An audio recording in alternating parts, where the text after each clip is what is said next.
Midy rahan Jehova miantsony anarana atao fantatra any amin'ny firenena rehetra ny asany mirao azy mankalaza saintsaino mandrakariva ny fagagana rehetra nataony atao voreareanareo ny anarany masina aoka hifaly ny fony izay mitady an Jehova mitadiavan Jehova sy ny heriny ka tsy ao mandrakariva ny tavany. Amen.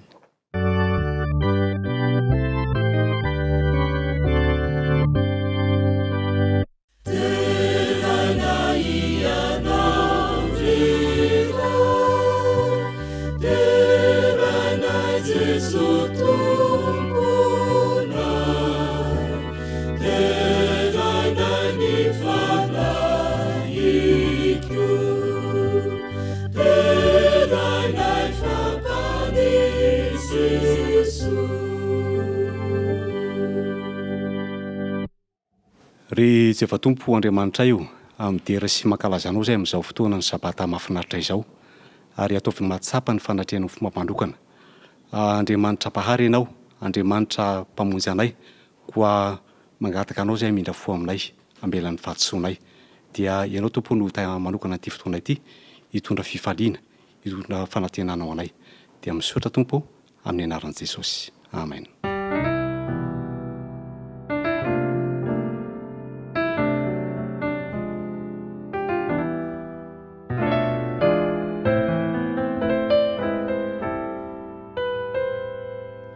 Faly miarabantsika indray atratry ty sabata ity ny faniriana dia irotsaka amintsika tsirairay avy ny fitahian'ny Tompo amin'izao sabata izao.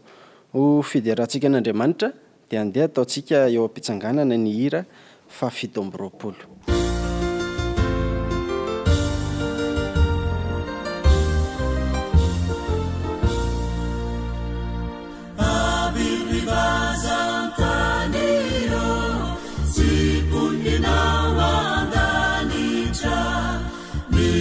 Saveu caminhira ni fala votande ibe saya mudena marube evitare camidera saya mudena marube evitare camidera.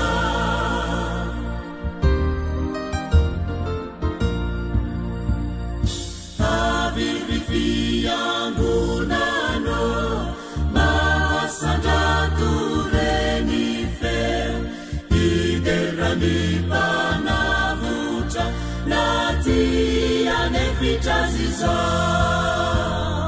ira wambande anana irasuniziuna irao mampandehanana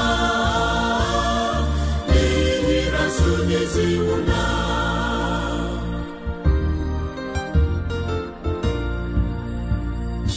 avirivoa vonjio ka mifalia avoko vafadoza ianareo iray safeo kamira derao famendrika ilainana votranare derao famendrika ilainana votranare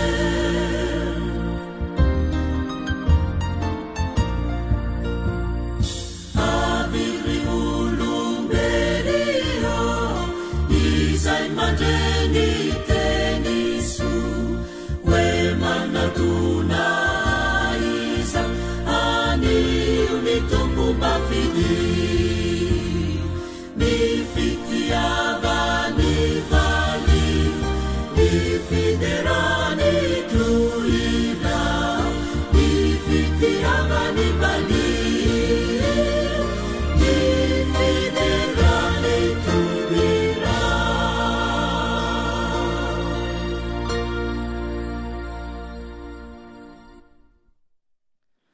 andeha hiara-andray ny baiboly tsika isika ka amaky teny ao amin'ny Filipianina toko 7 andininy 10 andininy 12 ka hatramin'ny 14.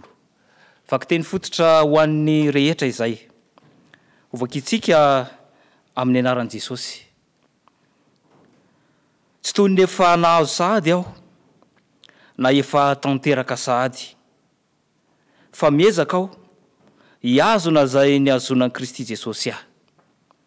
Ry rahalahy, tsy mbola ataoko fa efa nahazo ny tenako fa zavatra iray loha no ataoko manadino zay zavatra aoriana ka miezaka anatratra zay zavatra eo aloha. Eny miezaka anatratra ny marika aho azahoako ny loka ny fiantsoan'Andriamanitra any ambony ao amin'i Kristy Jesosy. Hotoizantsika zany ho amin'ny vaky teny fototra ho an'ny toritenin'ny ankizy ao amin'ny Korintianina voalohany toko 10 ka ny andininy 17. Korintianina voalohany toko 10 ka ny andininy 17. Amin'ny anaran'i Jesosy. Ny zavatra rehetra azo atao nefa tsy ny zavatra rehetra no mahasoa. Ny zavatra rehetra azo atao nefa tsy ny zavatra rehetra no mampandroso.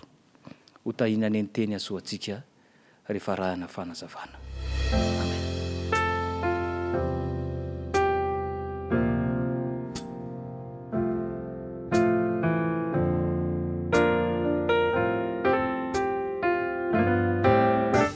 Zao dia manasa antsika mianakavy hiaraka hivavaka mandoalika.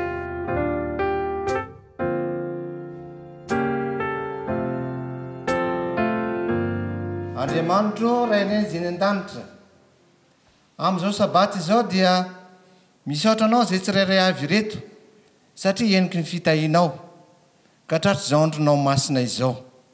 Raha eo mangataka anao zahay tsirairay avy mba ho avelanao ane ny elokay ary aoka ny fanainao masina tompo ampiteny anay indrindra fa ireo mpitoroteny na ho any ankizy na ho any lehibe ka ho fenonao fanainao masina izy ireo ary izahay dia handray izany ka ny fanirinay dia mba hitondra famonjena ho anay ane ny teny izay orenesina.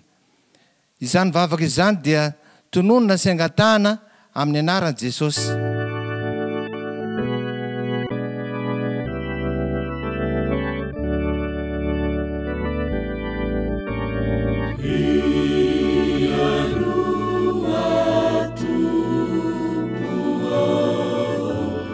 Ni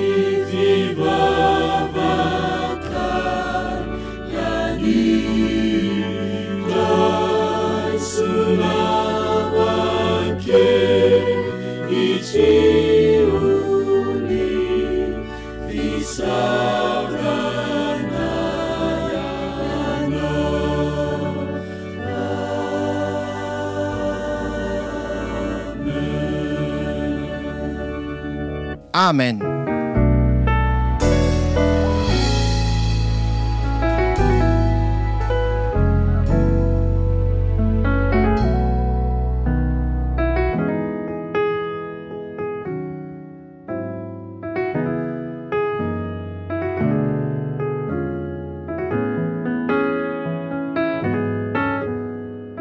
Tonga eo amin'ny fotoana ny fanompoam-pivavahana ho an'ny fanatitra sy ampahafolony isika.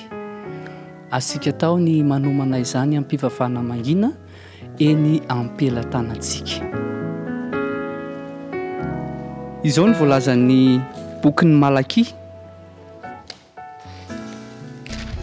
Malaki 3 ka ny 10. Entonareo ny 10 rehetra ho ao an-trano firaketako, mba hasikanina ao an-tranoko. Ary izaho toetra amin'izany aho, ho Jehovah tompo maro, raha tsy voako midanadana ho anareo ny varavaranlanitra, ka ampidinako fitahiana manana ambiampy ho anareo. Fahazarana azontsika hovana toetra. Raha mbola tsy zatra ianao, nanomeo an Jehovah, azonao atao ny manova izany, ka hizatra indray ankehitriny hanolotra ho an'Andriamanitra ny fanatitra sy ny ampahafolony. Melohany andro-tsantsika izany dia hiara-nondrika ny lohantsika hivavaka isika. Rainay eo izay any an-danitra, manolotra ho anao ny ampahafolony izay efa anao izahay, ary mitondra ihany koa ny fanatitra izay vokatry ny fonay ho anao. Mamelany elokay Tompo, ka raiso izany raha sitrakao. Amin'ny anaran'i Jesosy, amen.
Fanolorantsika ny ampahafolony sy fanatitra dia hiarantsika manao ny hira 700.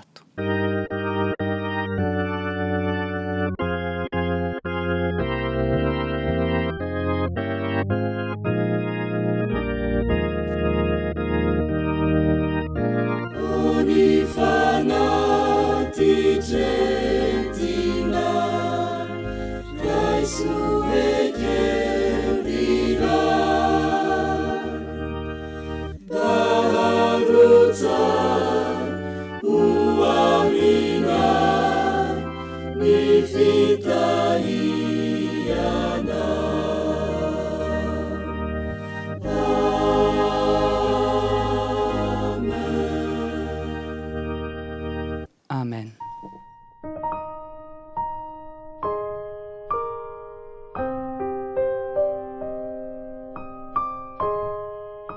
Tonga eo amin'ny tantara natokana ho antsika ankizy isika izao fa mialohan'izay dia andeha ataontsika ny hira Oramamy.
Ny lohatenin'ity tantara ianontsika androany ity dia hoe ilay voninkazo kely tsara tarehy.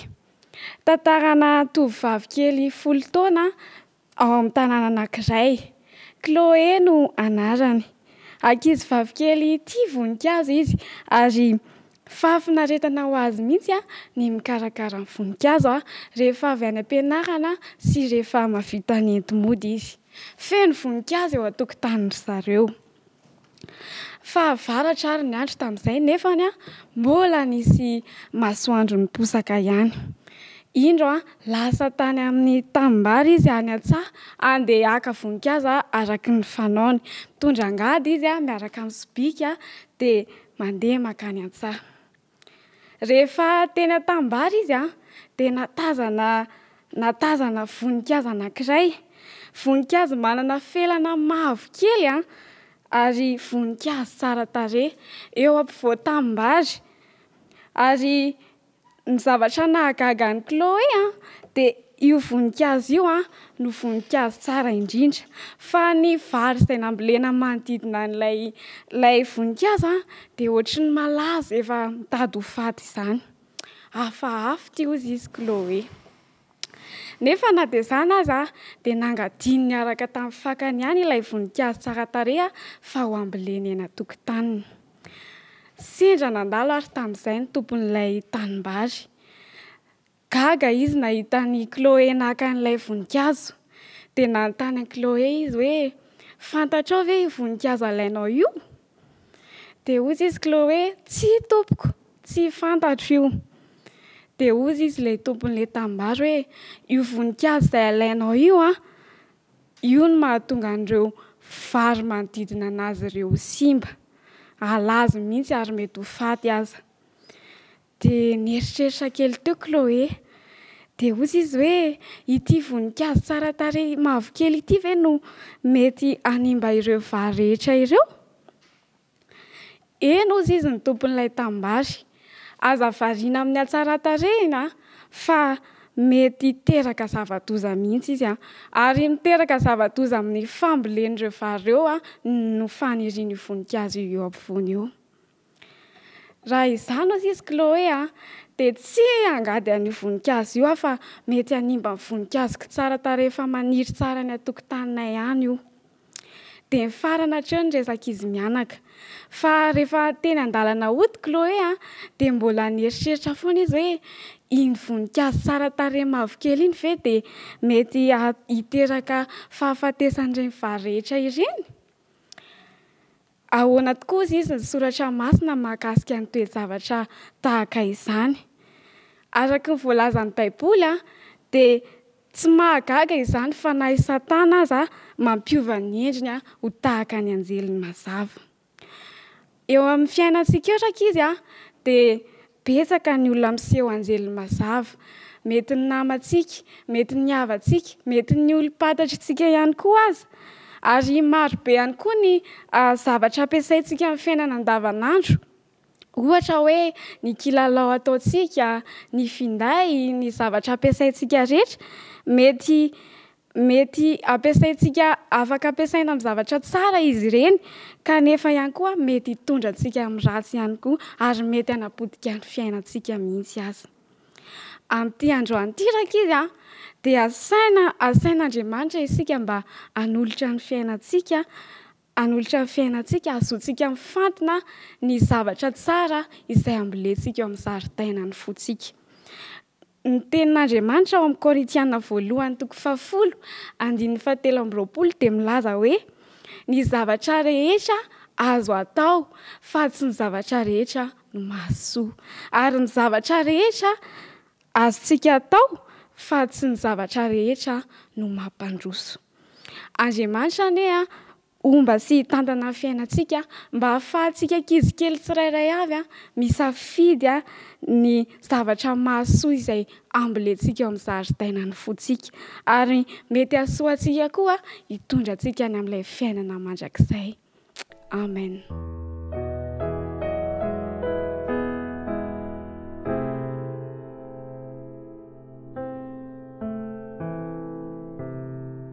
Saotra an'Andriamanitra isika ny amin'izany teniny zany ary alohan'ny andrenesantsika ny teny zay ampitondran'ny mpanompony a dia andeha eno hira anankiray isika zay ataon'ny koralina avy eo Andraisoro.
raisina ho tombontsoa lehibe ny mitondra ny fiarabana ao antsika rehetra amin'izao sabata mahafinaritra izao ary ao anatin'ny andro fitsarana isika koa dia faly manona fiadanan'ny tompo ho amintsika mianakavy. Androany dia manana afatra manokana ho antsika Andriamanitra ary irintsika ny fanatrehany amin'izao fotoana manokana izay ao anatin'ny fotoam-pivavahana andreresantsika ny ten'Andriamanitra izao. Ny lohateny afatra izay atolotra antsika androany, efa nomen'Andriamanitra antsika androany dia nampitondraina lohateny hoe manatratra ny marika. Everiko fa itsika tsara avy dia samy manana tanjona kendrena eo amin'ny fiainana. Ny Baiboly dia mame antsika tari-dalana ary azo antoka ny fahombiazana rehefa mandray ny ten'Andriamanitra eo fiainantsika itsika mianakavy. Andeha zany tsika hiaraka hijery ny teny izay nambariny apôstôly Paoly amin'ny bokin'ny Filipianina. Filipianina toko 7 andiny 12 ka hatramin'ny 14. Ny lohateny afatra dia manao hoe manatratra ny marika. Izao no ambaran'ny apôstôly Paoly ao anatin'izany fanambarana izany. Tsy toy ny efa nahazo sady aho na efa tanteraka sady fa mezaka aho hiazona izay efa niazonan'i Jesosy ry rahalahy, tsy mbola ataoko fa efa nahazo sady ny tenako, fa zavatra ray aloha no angatahako, manadino izay zavatra aoriana ka mezaka hanatratra izay zavatra eo aloha. Eny mezaka hanatratra ny marika aho, azoko ny loka fiantsoan'Andriamanitra any ambony ao amin'i Kristy Jesosy. Ny tantaran'ny apôstôly Paoly dia anisan'ny tantara anankiray mahaliana ao amin'ny testamenta vaovao. I Paoly dia lehilahy izay nanome lanja manokana ny fiainana, nanome lanja manokana ny fisiany ary nametraka tanjona teo amin'izany fiainany izany. Ny fiainantsika dia voafaritra ao anatin'ireto fotoana 3 manan-danja ireto. Ny fotoana iainantsika tamin'ny lasa, ny fotoana iainantsika ankehitriny ary ny fotoana izay omenantsika amin'ny hoavy. Rehefa mijery ny Baiboly tsika riavana, araka izany asa soratra izany. Ny apôstôly Paoly dia tsy namela ny toe-javatra miseho mba hangeja azy. Noho ny fanampian'Andriamanitra dia nijorom-pandresy izy ary ilaintsika ny mahafantatra ny toe-tsainy, ny fanolorany tenany, ny fahavonony mba hahafany manatratra an'izany tanjona kendreny izany. Voalohany indrindra dia mahafantatra ny apôstôly Paoly fa sarobidy ny fotoana. Ny fampiasany ny teny hoe manadino ny zavatra aoriana sy ny hoe manatratra ny zavatra eo aloha dia maneho fa sarobidy ny fotoana ary lafo vidy izany fotoana izany. Ary sahala amin'ny apôstôly Paoly dia inoako ihany koa fa itsika dia tokony hafantatra ny mahasarobidy an'izany fotoana izany. Ahoana moa zany no ahafahanao mamantatra tombam-bidin'ny taona anankiray? Sarobidy ve zany ny taona anankiray? Raha tianao zany ny hafantatra an'izany dia antanio ny mpianatra anankiray. Ho amin'ny mpianatra anankiray dia sarobidy ho azy ny taona anankiray anatanterahany ny taom-pianarana. Ny ray volana ve manahoana? Fantatrao ve zany tombam-bidin'ny ray volana? Raha tia hamantatra an'izany ianao dia antanio ndre mpianakaviana anankiray. Fa rehefa mandray mahazo vola izy dia tsy arak'izay azo atao mihitsiny eo amin'ny fampiasana izany volana izany mba ho tody hatramin'ny faran'ny volana izany vola ampiasainy izany. Ny herinandro manahoana ny asarobidy ny herinandro anankiray na ny andro anankiray azy dia antanio ny mpamoaka latsoratra an-gazety anankiray. Enina dia ny ora anankiray aza dia sarobidy. Ahoana no ahafahanao zany manombana ny asarobidy ny ora anankiray? Dia antanio indray zany ny olona anankiray zany izay marary mafy any amin'ny hôpitaly. Raha tsy manana afa-tsy ora ray izay mba havelomana dia inona moa zany no teny sarobidy indrindra tsy maintsy ambarany amin'izay fotoana izay. Ny ray minitra manahoana sarobidy ve ny ray minitra? Dia antanio zany ny olona anankiray izay fiaramanidina fa omenanao zany mahasarobidy an'izany fotoana na dia ray minitra izany aza. Ny ray segondra manahoana dia antaniony reny zany mpiazakazaka any amin'ireny a lalao olimpika ireny. Fa ny ray segondra aminy karaha merika kely fotsiny izy a dia tsy afaka azo a ny tompon-daka amin'izay fotoana izay. Ny fotoana rehetra dia sarobidy a eo amin'ny fiainako a ary eo fiainanao a ihany koa. Raha mijeritsika amin'ny mpitolo-teny toko fahenina 2:12 dia milaza ny baiboly fa foy a ny andrendratsika. Ozy izy manao hoe sala mizavana vao maraina vetivety de tsy hita, sala mialoka vetivety de manjavona, sala miatra any an-tsaha mora malazo a ary dorana rehefa avy eo. Sarobidy a zany andro a men'Andriamanitra antsika izany.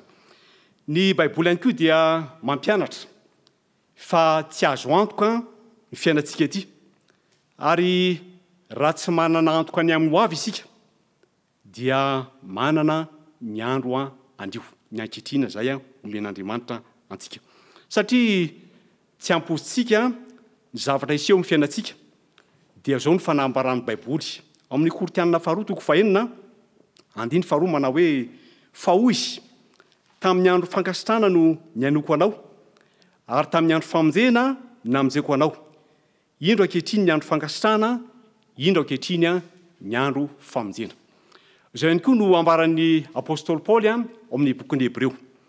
Hebreo 4:1-7 manao hoe anio raha eo ny feony ianareo a dia aza manamafy fonareo.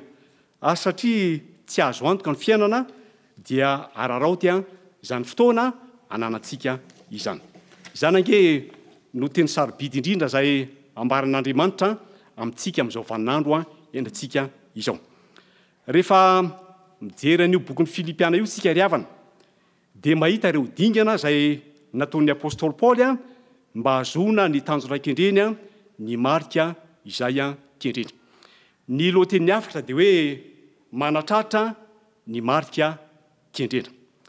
Voalohany indrindra aloha zany dia hain'ny apôstôly Paoly ny nanadino ny zavatra any aoriana.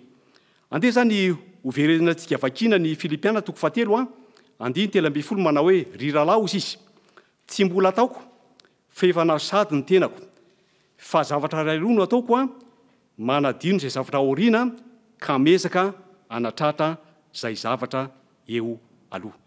Zavatra ray roa no ataoko manadino ny zavatra any aoriana. Itsika amin'ny maha-olombelona atsika dia nomen'Andriamanitra tombontsoa manokana dia ny fahafahantsika mahatsiaro fahafahantsika mitadidy. Io fitadidina io ry havana dia mety ho namana izy io, kanefa mety fahavalony tenantsika ihany koa.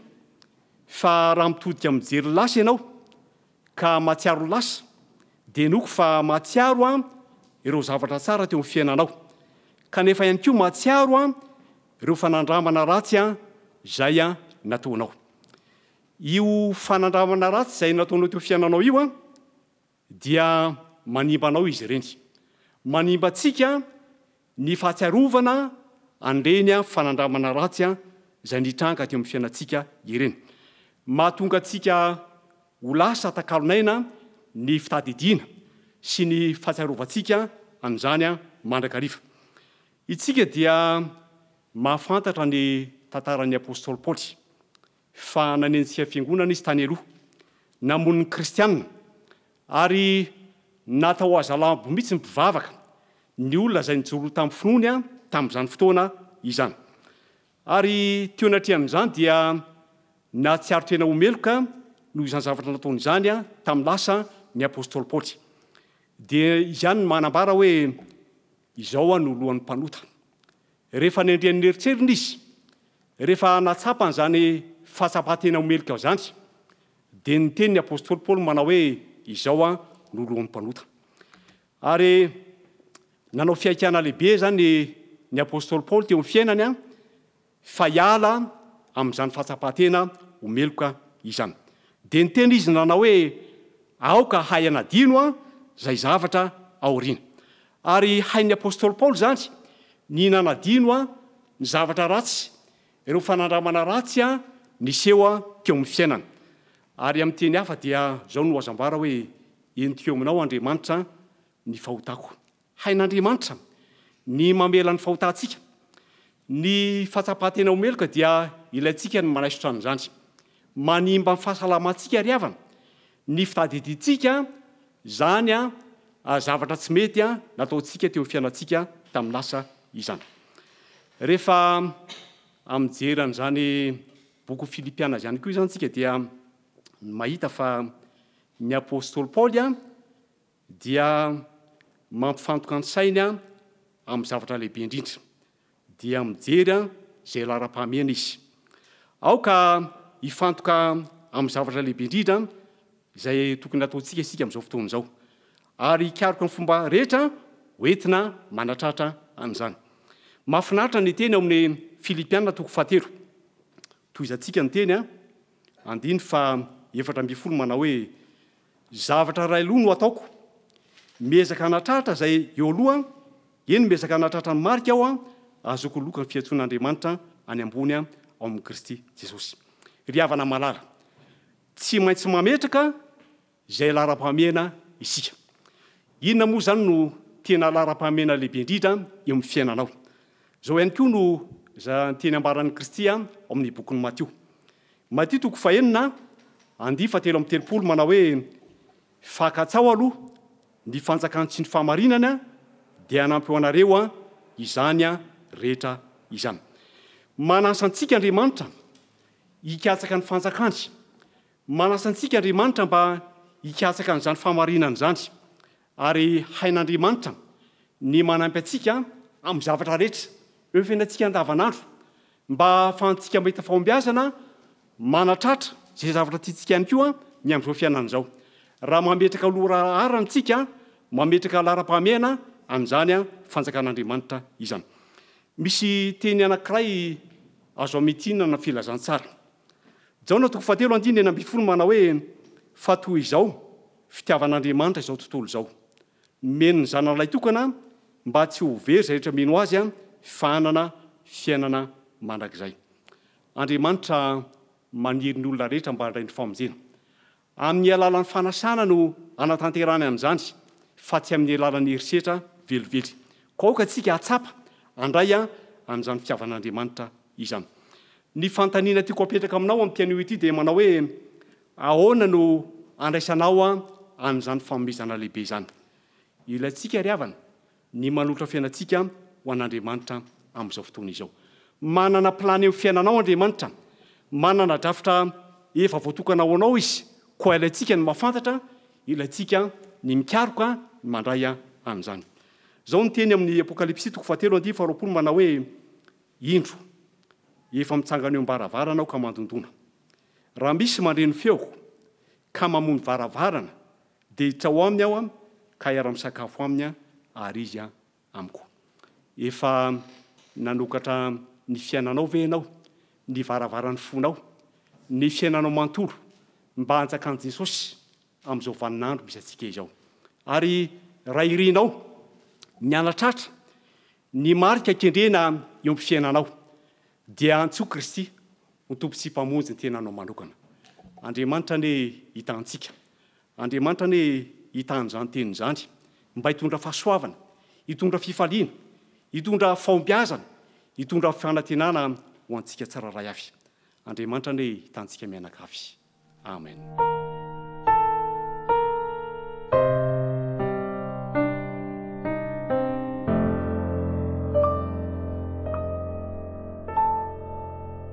Dia rain'Andriamanitra ny amin'izany teny nampitondray ny mpanompony izany a mino sy manantena fa nahazo haim-pana avokoa itsika tsirairay avy tamin'ity sabata ity. Alohan'ny naovany ray aman-dreny vavaka sy ny tsodrano dia andeha ataontsika ny hira fa 5:30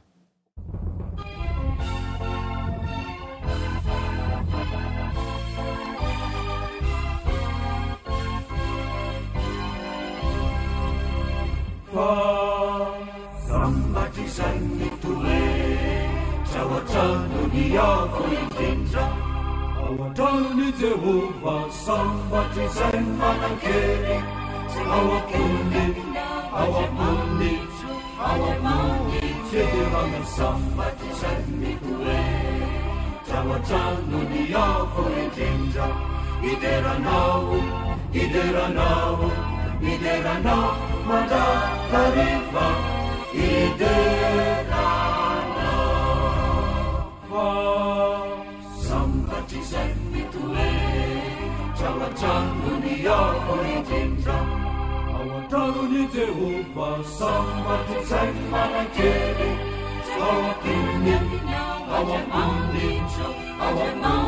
Federana sambaty zay mitoe trawatrano ny avo indrindra ideranao ideranao ideranao mandrakariva ideranao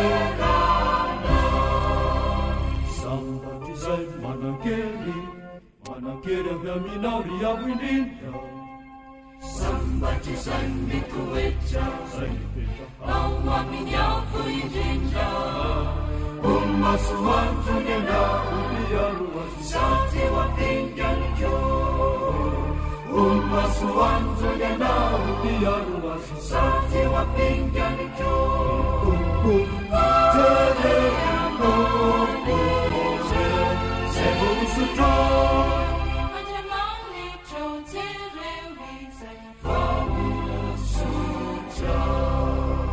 Sambaty zay manakely manakely aminao ry avo indrindra sambaty zay mitoetra ao amin'ny avo indrindra masoandro ny anao miaroazy sady ho apingany ko masoandro ny anao miaroazy sady ho apingany ko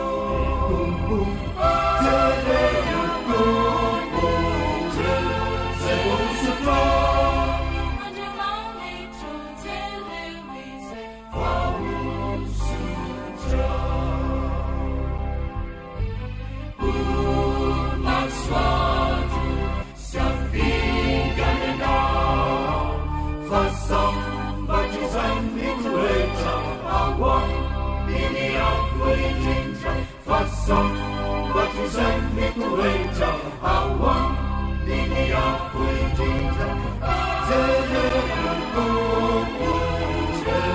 zay vosotra Andriamanitra jeremeze voahosotra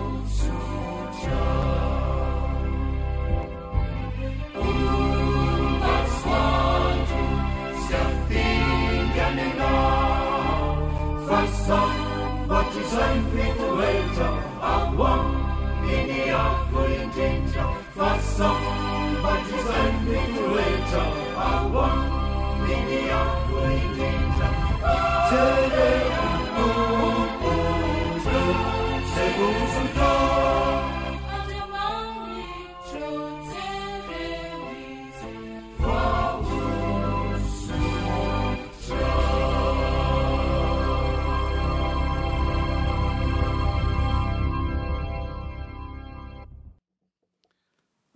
Ivavaka isika